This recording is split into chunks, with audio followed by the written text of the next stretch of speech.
family violence in Australia. These issues today, we've got a very seasoned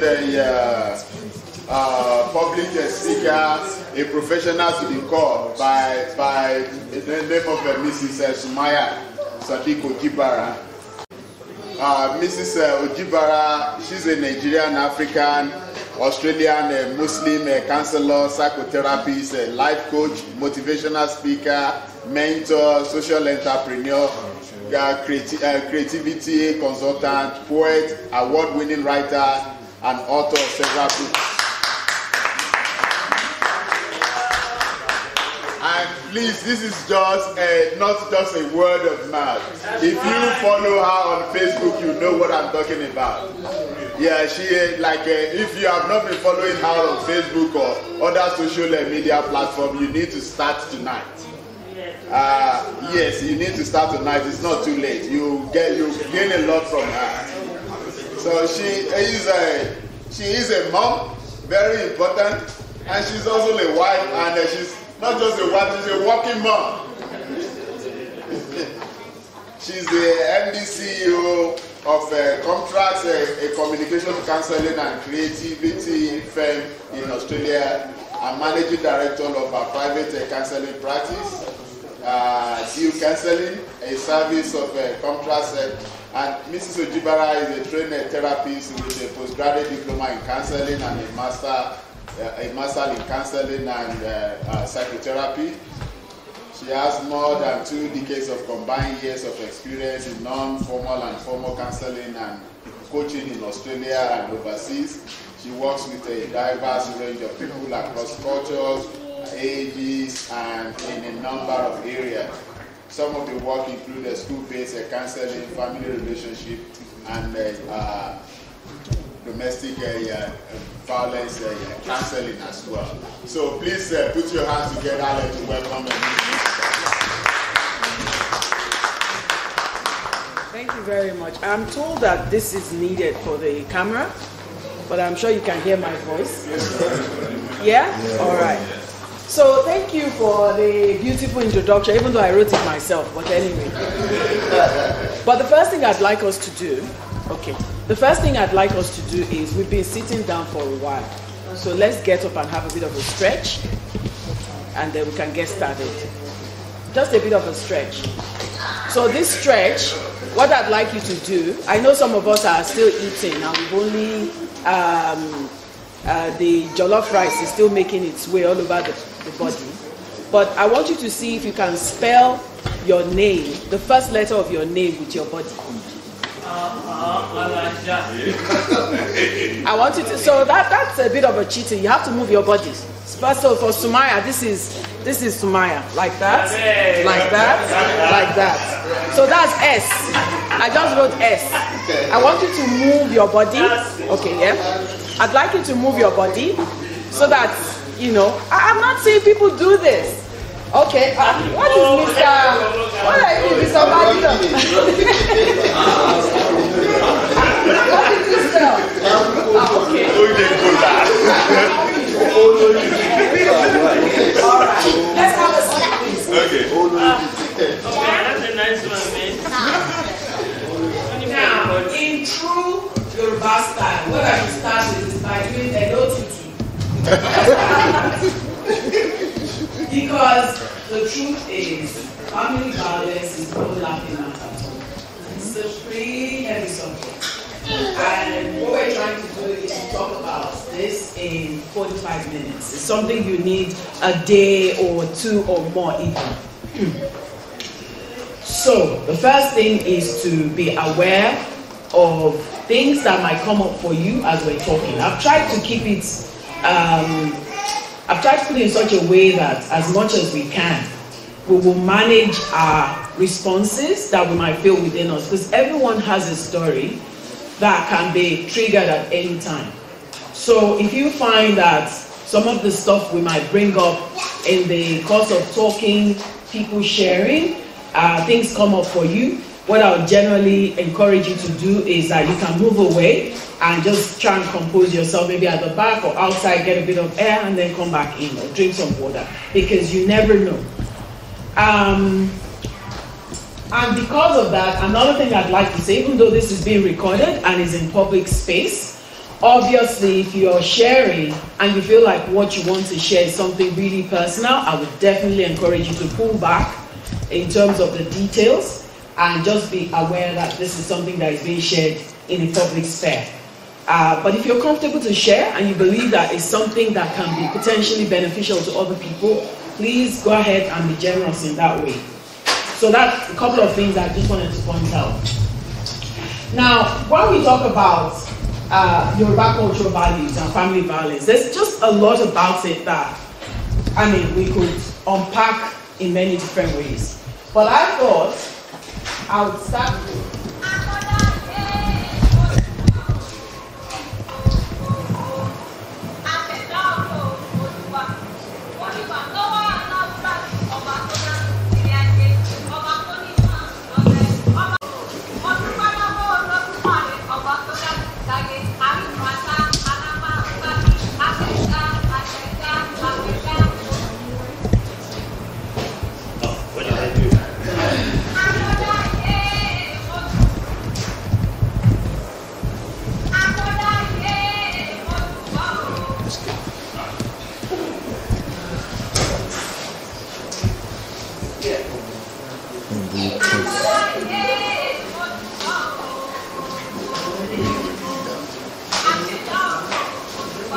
I know the volume is a bit low, but if you can listen to what she's saying, that would be really helpful.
Okay, so that didn't quite work out as I expected, but basically what I was hoping to do with that, if we had the volume, was to get us to hear the traditional Ewi that we, the Yoruba people, do.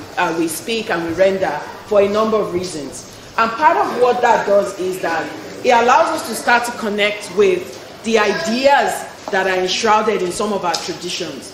So when you find someone doing the Ewis for a few different reasons, here she started by acknowledging the might of God, and she was naming his names in many different ways. And then she goes on to acknowledge different parts of Yoruba land, and she's basically paying tribute to a lot of the different parts of Yoruba land. And that's what she was doing there. And I thought that was a good way to get us to start talking about what we mean by Yoruba cultural value.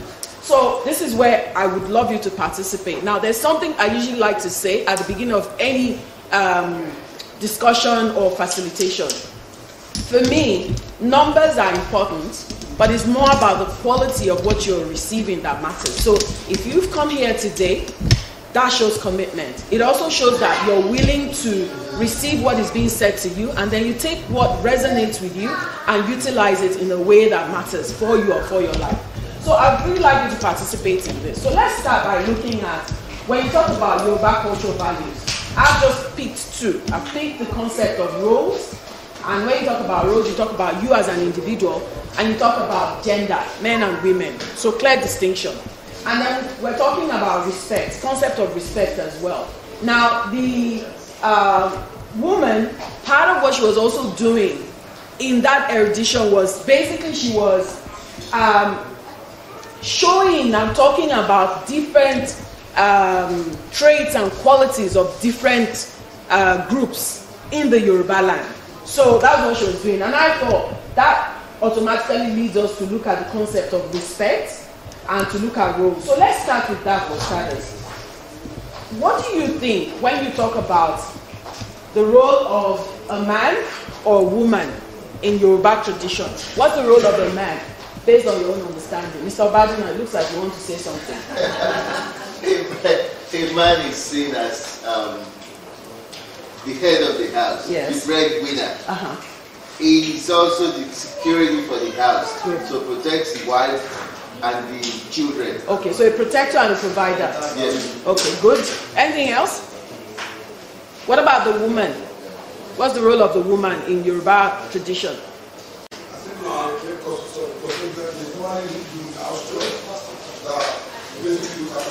Which would be considered politically incorrect. Yes, that's the Yoruba way.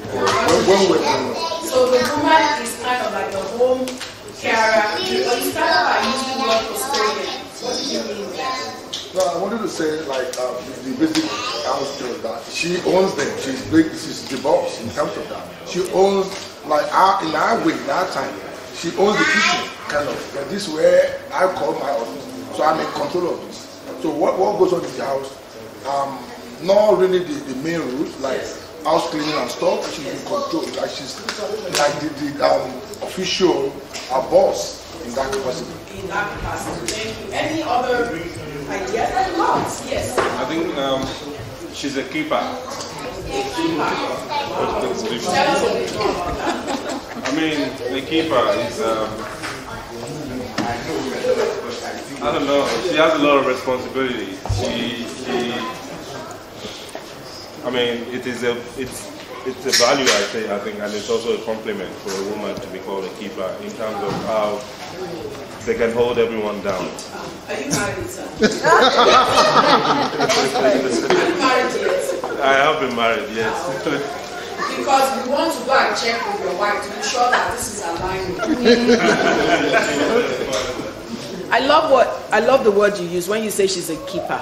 I think what you might struggle with will be what is now starting to happen, which are trying to understand some of those clear distinctions that used to be very clear to us, as Mr. Baz was saying before. But because of the way the times are changing, more awareness, more, concept of self, more integration of many global influences, and obviously migration across borders, a lot of things are now changing, and there's a lot of confusion about some of this. So we've talked about gender. What about self? Who is a person who is a Yoruba man or woman? We're not talking about gender now, we're talking about the individual. How would you describe yourself as a Yoruba person, as an individual? How is that defined? So if I said that a Yoruba man, so there are always these jokes around tribes in Nigeria where they'd say, oh, if you see a Yoruba man and two of them are fighting, they would never exchange blows because they'll just say, okay, move here. So there's always this idea. Those are the questions. Okay, well. Exactly. So there are all these ideas that the Yoruba person, the anatomy of a Yoruba person, or if you like, some of the characteristics of a Yoruba person is that they're typically friendly people, they're very loud, they do a lot of gesticulation, like if you see me talking, I'll hit my leg and my hand and click and all sorts of things. So there are some things that are considered to be associated with the Yoruba man or woman. But if you think about yourself and you say, I am like this because I am a Yoruba person, is there anything anyone can say about that? I love my food. Your food, you love your food, okay? Anybody could say that. Yoruba food. So food is a central part of your own Yoruba experience. Okay, great. Yes? They're religious. Okay, good. Mr. Ekene. We are respectful. Yeah. To elders, to people in authority, and even to our community. So you would say that you as a person, that's something you would kind of associate. Of course, there will be other things as well, but there's something you could kind of associate to being a Yoruba person. Okay, great. So we've talked about a bit about self, we talked about gender. Let's talk about systems. So we've got family, we've got the traditions, and we've got community. If you talk about Yoruba family systems, what would be some things that you would say you will find in a Yoruba household or Yoruba family as a value? What's something you would discipline? Great. Anything else? Oh, there are many. Education. Okay, so in the family, when you talk about a system, religion, education, discipline, these are very important. Yes. Kingship, fantastic. Then you talk about traditions. They're kind of interconnected. So when you think about a Yoruba tradition, what's something that is a typical Yoruba tradition that becomes a system? Lago lago wambe. Okay, all right.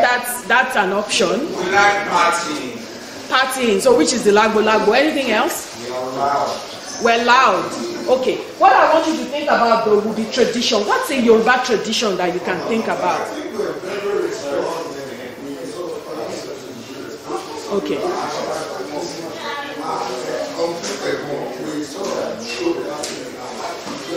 So the appellations we use for people. What about in our body language? You know how we do that? And ballet. These are all ways that you talk about traditions that then depict a certain way of being as a Yoruba person. And that takes us to community as well. What's something that you would say if you come to a Yoruba community that you are likely to find? Party. Okay, I'm kind of getting this sense that somebody likes a lot of partying in this place because it's mentioned it like 3 times now. Mr. Akamo, eh? Dressing, beautiful. What is it about dressing? Everybody doing the same type of Okay. So there is the anko concept. Ashwebi, Ogeshiche. So we're stylish. Yes. We love to dress up. Where we wear vibrant colors. We like to appear grand. That's how. So if you see the woman when she ties the gele, it's a phenomenon. Although these days they're doing all these automatic things. All right. Can we listen, please? There are a few points I want us to. All right.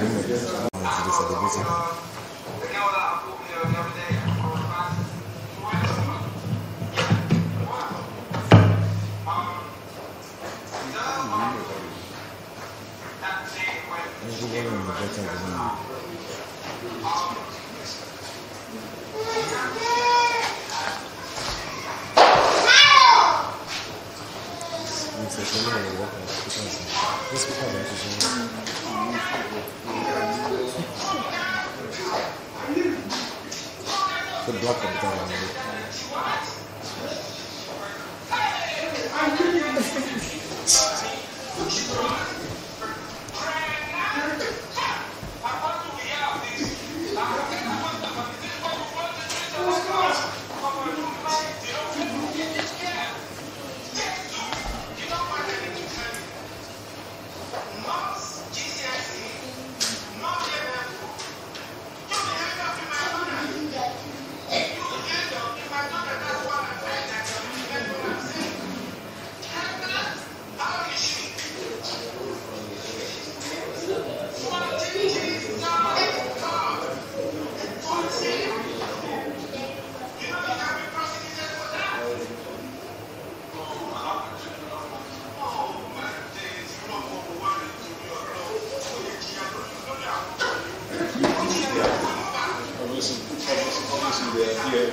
They're in the UK.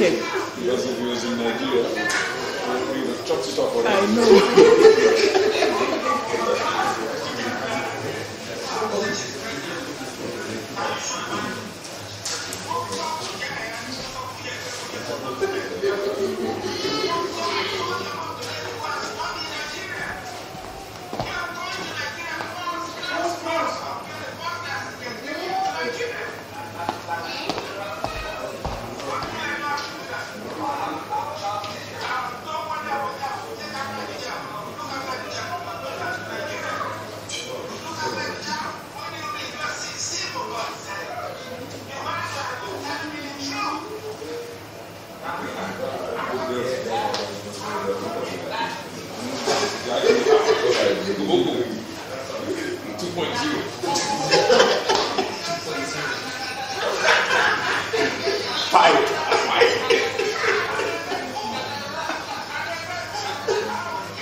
do with the sound, but I know many of us are familiar with this. What's happening here? When you put it in the context of Yoruba values, and we're talking about domestic violence, what's happening here? You know, we've already started to discuss earlier about discipline, this and that. What's happening in this scene? We know it's a prank, but there are a few things that came up in this particular video. What was initially disappointed? So there's disappointment. Good. Anything else? What else did we notice there? Apart from the fact that it's such a funny video, I don't know how many times I can watch it and I won't stop laughing. One thing that stood out for me, I mean, the father wanted to take a punitive measure. Yes. Because the boy did something he wasn't supposed to do. Yes. As per the dictate of our code. Yes. He wanted to do something that thing was supposed to do. Yes. You're not allowed to do that. As a Yoruba man, he felt the need to just do justice, and the way to do justice was to melt out a punitive punishment. Yes, I'm familiar with the fact that he's in a country where he might be Prosecuted. Yes, he might be prosecuted for it because he was saying, look, I'm going to deal with you, then I'll deal with the law. That's basically what he was saying there. But there are other things that happened there as well. Cultural Cultural disappointment. Yes, there's cultural disappointment. Respect. The, Even the boy still respect the father. yes. And I mean, the way it's explanation, even when you're so afraid that, okay, oh, my dad is going to punish you for these other things. Yes, so If that happened here in Australia, in my girlfriend is pregnant. yes. Absolutely respecting the father can do it. Exactly. So there are a few different things there, and I thought it's something to just hold on to. I don't know. This one, I don't think you really need to hear anything much per se.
That are being done in cult communities and some of these other communities that are around, especially people of cultural and linguistically diverse backgrounds.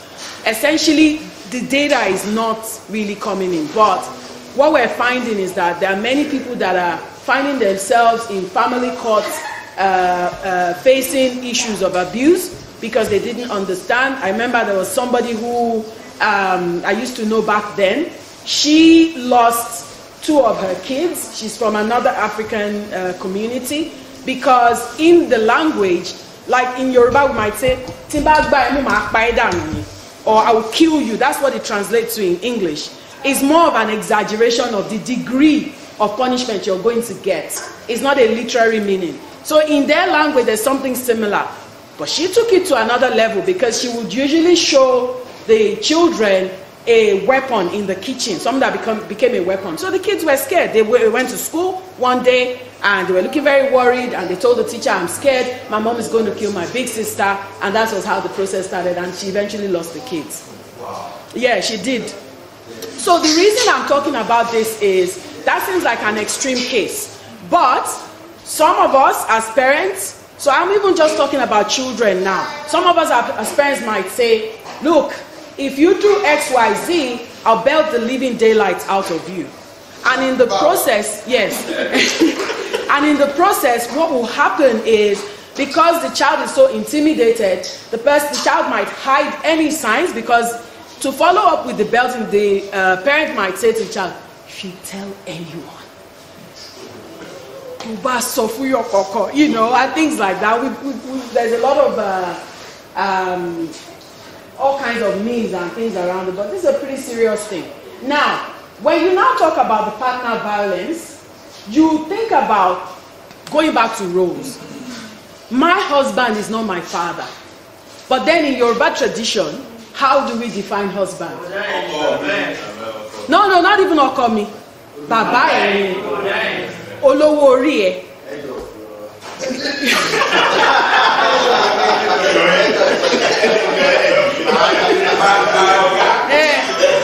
So you see all of these ideas.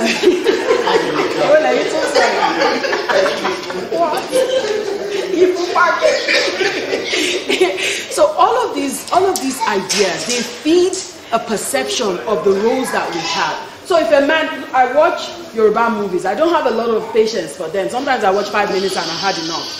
But what I see a lot that happens in these movies is that, oh my goodness, the ideas that drive our thoughts and our behavior is unbelievable.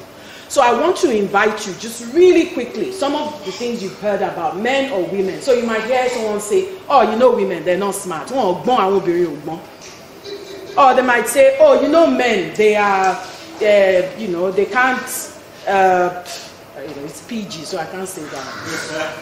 You know, but they might say things about their perception of men and perception of women. And this now informs the beliefs and the behavior. So this is really important. Just really quickly, think about some things you've heard or you yourself have said. Men are the people here. I think, how many of us women? I think we're just about 4 women here. So this gives us an amazing opportunity. Not in Australia. So I really invite you. Look, we don't want to spend the day here and just listen out of courtesy and not go away with things that at least get us to reflect, maybe even change some behaviors. Because as soon as there's a mind shift around a belief that we have, it can automatically start to inform our behavior. So this is really important. So tell me some things that you've heard men describe women as. It doesn't matter, there's no right or wrong answer, it's just what we believe. Yes? Sometimes believe that women are very good. Yes. So very naive. Yes, anything else? Men are dickheads. It's something he heard. That's what he had. Yes, there's no way to...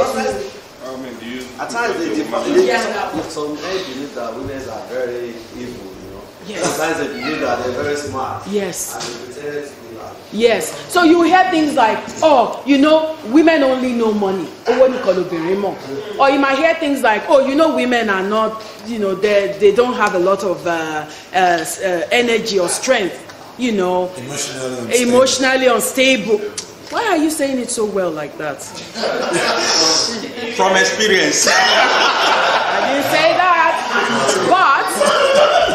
But the issue is that, no, but it's very true. That's one of the big ones. That's actually one of the big ones. And we're not saying that the constitution of a woman completely goes against certain perceptions. No one is going after any isms or anything. It's more about how that becomes the only way with which a woman is now perceived, or the only way with which a man is now perceived. So if there's any altercation between you and your wife or your partner, as you know, we're being taught to be saying these days, if there's anything happening in that space, what will happen is automatically the belief is triggered. Maybe your wife, and I've heard people say things like, oh, you know, you can't trust a woman, or you can't trust a man. So automatically if a man comes home and his story does not add up, it means that he's fooling around. And there's no history. There's no pattern. It's not like she's found anything with him. But because there's a belief system there already, that's what she will automatically assume. Same thing with the men. Men might say, oh, you know women, they can't be trusted with money. That one is another big one. So they might say, go hide your bank accounts. If they're talking with their friends, go and hide your bank account. Don't tell them the real things. You know, go and start a business somewhere and give it to your brother. Don't trust it, because after I die, I don't know what she's going to do with my wealth. So once that belief system is there, it automatically feeds into the behavior. But the one that we're now talking about with regards to violence, when a man assumes that his wife is like a child, so if she there goes against anything he doesn't agree with, he takes his belt and starts to hit her. Because in his mind he thinks, I'm the provider, I'm the protector, I'm her Lord. We even hear men saying that. Say, when I paid your bride price, I bought you, I own you. There's nothing that you are except I decide. So everything about that, what does it boil down to? Power and control. So, and that is what then feeds the violence. So if a woman dares to even go outside of that, there's a problem. In the same vein of when there's issues with a lack of trust in the relationship, and the woman is starting to say, look, if you won't give me rest, you will never have rest. So there's always constant violence and arguments and problems in the house. So it boils down to that. And the effect of that, both on children and young people, is a whole lot of things. So many people will say things like, oh, you know, when I was younger, I used to get boxed in the ears, or somebody will, you know, my father used to slap me, or they'll describe some really horrific things that they go through when they were young that is clearly very, very abusive beginning. And then they'd say things like, oh, but look at me today, I'm really steady and stable and nothing's happening. To some extent, we can develop some resilience over the years, but oftentimes something is left behind. There's no two ways about it.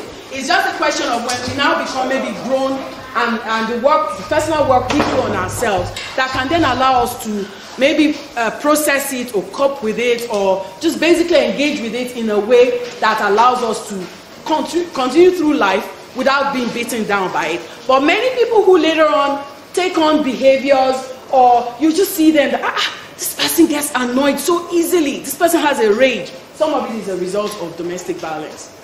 It's just that the environment can force us. So some of us grew up in Nigeria, and the environment that we grew up in, different types. Some people grew up in really nurturing environment.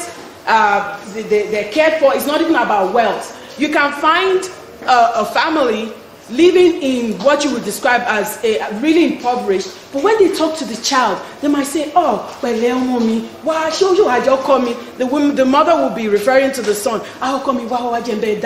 They'll rub their head, they sing to them, they kiss them. So that idea that, oh, it's just a Western thing to be close to your child. No, not exactly. The Yoruba tradition, we will see through history to how affection is expressed. So, but when you say, oh, that makes me weak as a man, or you say, oh, don't go around showing all these kids, all these things, because they will not respect you. It boils down to what we understand about the concept of affection and how we express that affection in a way that fits with our own tradition and culture.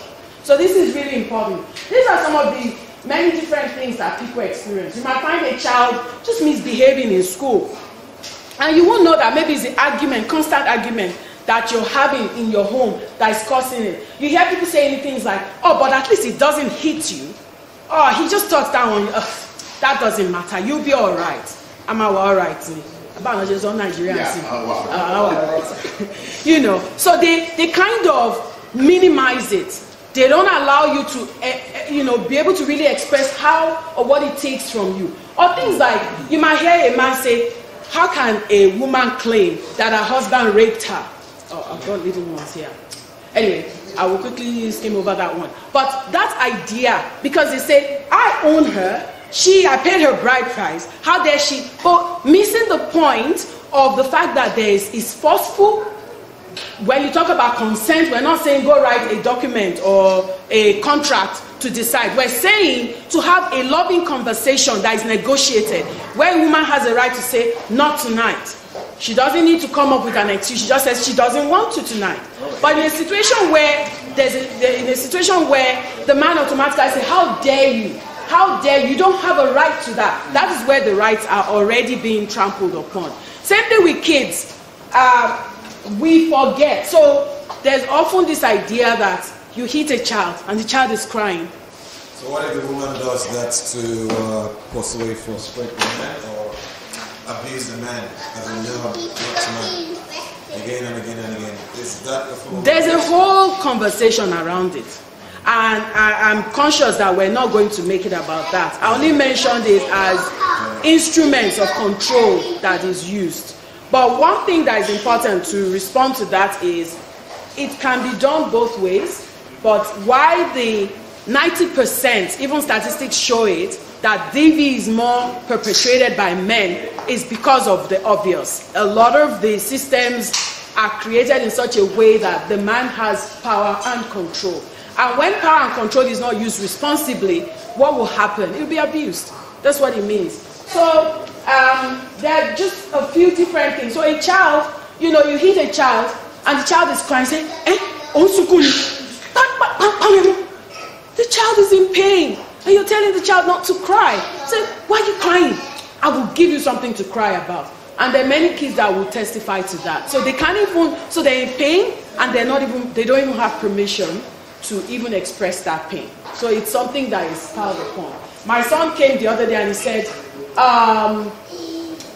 he said something around, my teacher was shaming me, not him. He said, was shaming someone. I said, what did the teacher say? Oh, the teacher said something like, oh yeah, right. Something as though making fun of a student that didn't know something. There's a way the teacher said it. I said, okay, shaming. And we processed it. But in my head, I'm thinking how different the times are. That he feels that because the teacher did not agree with his own thinking, there's a degree of shaming there that he can automatically claim affects him emotionally. So, but these are things that need to be negotiated with. So there are many beliefs. I'm conscious of time, and I know we've had a long day. Everyone is tired. But there are a few things to just think about in terms of the beliefs and behavior, some of which we talked about. But one thing that is important is, if we are taking anything away tonight, this is really important. I would definitely encourage us, when you have a moment to yourself, to think about what are the beliefs you have about yourself as a person. What about the position you have?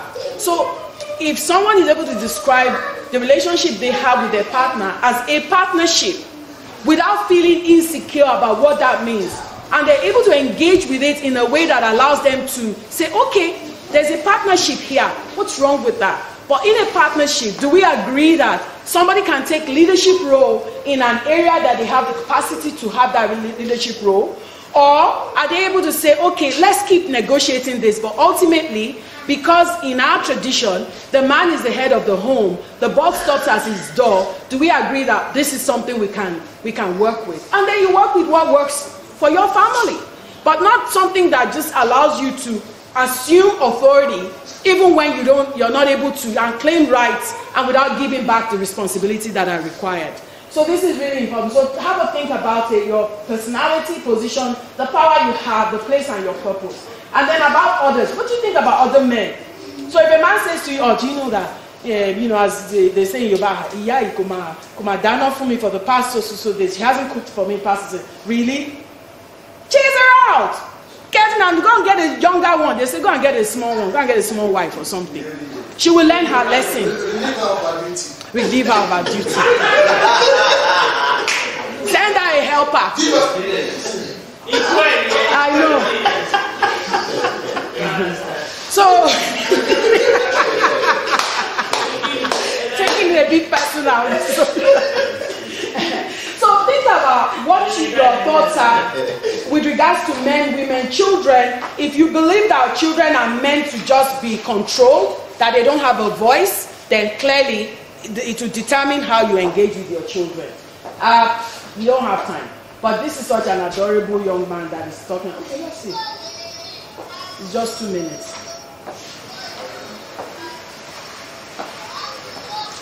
It's just so low.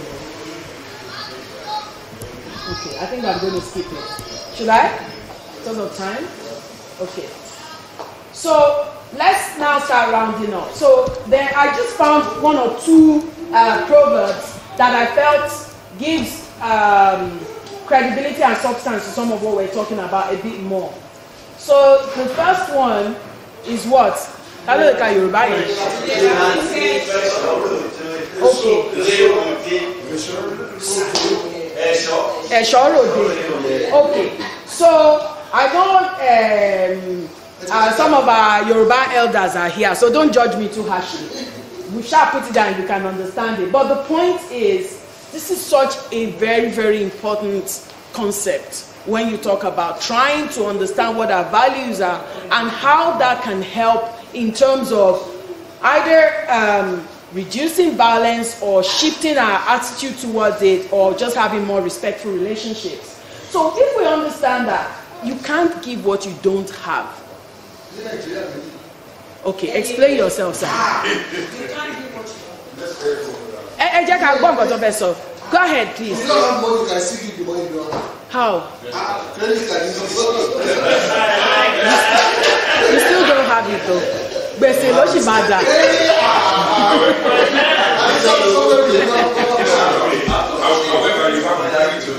Sorry? However, you have the credit to give. You don't have the credit. Exactly, so you have it anyway.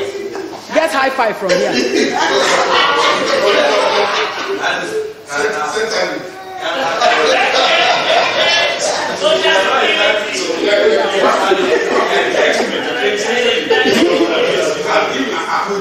All right. Adio. So. Ben. So here, what's really important? If you don't have love within you, love for yourself, respect for yourself, how are you going to give it to any member of your family? Least of all the people you work with, somebody at the counter. What you might do is to just conform and comply. You're not going to really express love because you don't even have enough love in yourself. What's the second one? And so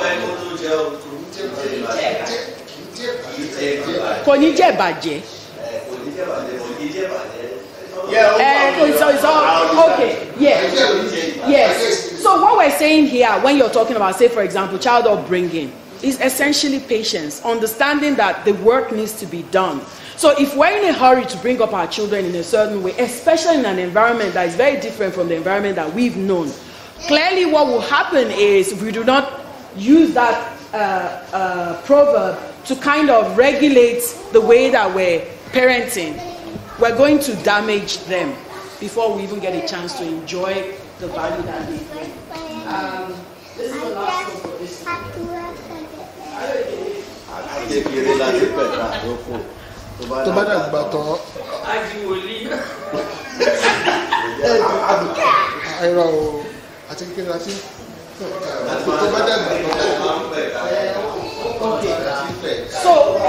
So again, this is about child upbringing. So which brings us to the concept of the violence as well. So you're trying to bring up a child and you're trying to discipline them and you're trying to, it's almost always such a challenge to know how to decide to what extent to punish a child or to deter them from a behavior. So these are things that is really important to keep in mind. Now this is okay.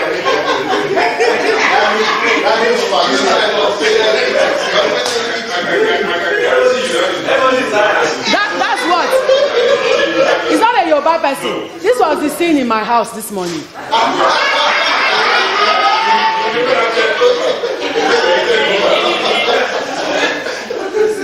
So I'm not going to say who is responsible, so they don't say, Mom, you went to shame us. When I saw it this, I said, oh, fantastic. This is a teachable moment. I'm going to take a photo and come show you. Did you have a party last night? Sorry? Did you have a party last night? No. How many kids have you got? 3. Big boys. Okay. Now, let me explain a bit about this. Typically, this is an issue in our home. They are amazing children. May God continue to bless them and bless all of us. But when it comes to chores and consistency, completely different worlds apart. So it's not that they will not do it. They just want to do it at a pace that is convenient for them. Now, how do you use the kitchen if you have this? You can't. So most of the time, we're always working towards how to have that consistency. This is an exceptional day, actually. It's not usually like this, but we have had times where you would have plates up to a point. So if it was the way I was brought up, that's just the end of that story. But exactly, it can't happen. It's an anomaly. This is the sort of thing that will never happen. But what I have had to learn is how to navigate the worlds that we're in now, and how to understand some of the challenges of bringing children up in a place where we don't even have extended communities, where an uncle or an auntie can say, why are our plates still in the sink? Get up and go and wash them. So if it is just the father and I that are, telling, most of the time the mother, saying, after a while, especially when the young men, it's challenging. But I believe in miracles. This one is on my fridge. This is one of my fridge magnets. Because what has now happened is this. So this happened over about an hour later, this morning. So I got my clean kitchen. What if in that process, I fought with them, I quarreled, I'm shouting all over the place, which by the way I do. But if that becomes our normal, then we will not have space for any other kind of interaction except shouting and fighting and complaining and nagging. And before we realize it, they've left the home. So it's just my choices we're talking about now. This is one of the things hanging in my kitchen as well. To love generously, we have to decide what that means for each of us. Either it's with our partners or with our children. So this is really important. This one has been there for years. This is actually where our story begins. And if we have that opportunity with our children, or when we were children, our life started in a certain way, where we have a chance to do something about it now. This one's on my favorite one. It's hanging in my kitchen. Have a look, my brothers. Look very well. My sisters, go get one of this. This is hanging in my kitchen. Sorry? I can send the details to you. Because what is this serving me? What is reminding me is some of what I am, what I do, what I bring, and whether I receive that recognition and acknowledgement or not, I know some of what I do. And that's the sort of thing that allows us to have a more balanced kind of engagement, where you can say, if your husband comes and says to you, oh, you haven't done anything all day, really? I haven't? Okay. And then you decide what happens next. But that's also the tool. Yeah? I don't know about that one. Let everybody go and get their own handy. So this is, as we finish up, this is about one or two of the last slides. These are, I've written my own sort of mantra in a sense. Mi o mo se, mo nko se ni. So we are always in process. We are always learning. And these are some key things that we need to think about. We talk about faith. So we have hope that if things are not good today, they will become better tomorrow. We talk about fortitude. So we develop the grit to face some of the challenges that happen. But that is not to say we put up with a violent environment and we stay there until it becomes so toxic and potentially very harmful to us. We care. That's very central, because the minute you stop caring, that's pretty much the breakdown of that family. We communicate. There are many ways we communicate. We speak, we sing, we dance, we dress. We use many different ways to communicate, but it's important that we communicate. Sorry? We cook. We cook, exactly. Being silent as well. That's a kind of. That's also, exactly. That's also to communicate. God, that's the most horrible one. You can be silent if what you're doing in that moment is to cope with what is happening or to keep yourself safe, but not to be silent because it condones violence. Yeah, that's what. So this is really important. Grace. Let us recognize the grace that God's put in our life. This is very important. When things are very hard and dark, it can get really dark, and it's difficult to see that. Let us have that, which will now lead to gratitude, because when we're looking at a partner or a child or somebody in our lives that we're in the family with, it's very easy to see most of what they're not good at, and we stop seeing the things that they're actually good at. And then we keep growing. So you don't say, oh, I've already been formed in Nigeria. There's nothing else to change. There's nothing else to develop. Why should I even bother? They're the children. They need to change. No, actually, we need to learn, unlearn, and relearn. This is really important. We need to get help if we need to get help. There are lots of things out there. I know that one of the challenges for us as people of color, Nigerians, Yoruba people, is to have culturally appropriate help. Because sometimes when you go to these places, they don't really get it. It's very black and white. Oh, so you spoke down to your child like this, then you're a very abusive person. Rather than engaging with some of the issues to understand what's creating that environment and how can we best serve this person. And healing is really important. Many people are going about with bleeding wounds, traumas that have not been attended to. And when you don't attend to those traumas, you are definitely going to bleed on the people you love.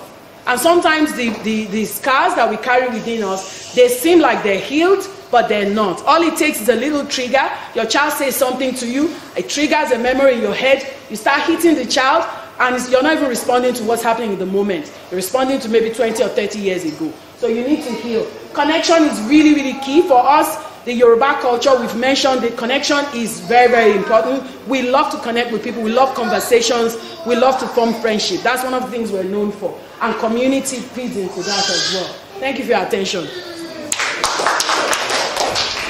I'm sorry I was just rushing it. I don't know if anyone wants 2 questions. And then we go.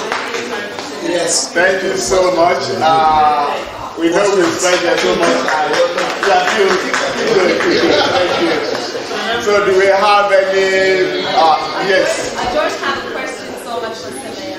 I really enjoyed that, and I think we definitely need a wider audience for such an engaging topic. And I would actually ask if it could be run at another Yoruba event, Yoruba Heritage event, to have Samaya come and discuss something like this and share, because it is definitely valuable for the community to understand it in the context of cultural diversity. Even for someone like me, I might fit the color, but I don't necessarily understand for my family. Thank you. Thank you. I think we will be, you hear what people are asking, we'll be calling you again. I think we would need better forum where people can sit down and not in a hurry. And we don't come late. And then we can discuss and interact and share. Exactly, I was just going to say that. I really appreciate how all of you have waited. It's late, we're tired, we've had a really long day, and yet you stayed here for such a very heavy topic. So I really appreciate that, and I appreciate you for that. At the end of the day, the intention you make, that I make, and that we take away from here is going to be for each of us and for the betterment of your community. Excuse me, sir. One last thing, please. Question. Quickly.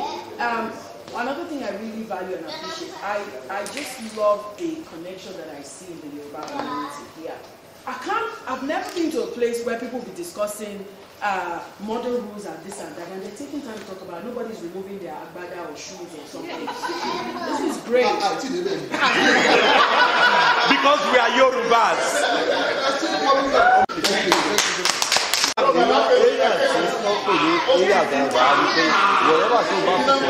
That time, consider it like, don't say no again, and continue with that conversation like, oh, okay, oh.